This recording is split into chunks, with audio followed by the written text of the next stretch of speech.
Welcome to Kenton's videos. Enjoy the video. In this video, I will show how to make waffles divine.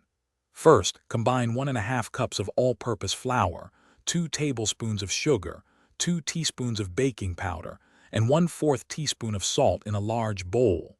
Whisk these ingredients together thoroughly.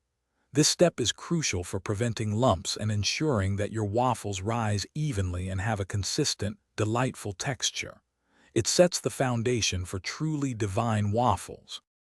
Next, let's prepare the wet ingredients. In a separate bowl, whisk together 2 large eggs, 1½ cups of milk, 4 tablespoons of melted butter, and 1 teaspoon of vanilla extract. Once combined, gently pour this wet mixture into your dry ingredients. Stir until everything is just moistened. Remember, a few small lumps are fine. Overmixing can lead to tough waffles, and we want them light and fluffy. Now for the exciting part. Cooking.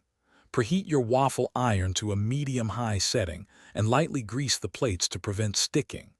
Once hot, pour about 1/2 cup of batter onto the center of the iron.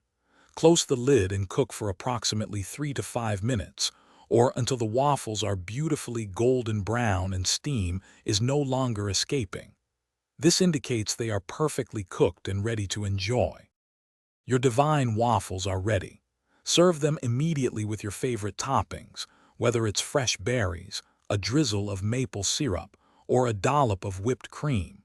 For an extra crispy texture, place them on a wire rack for a minute or two before serving.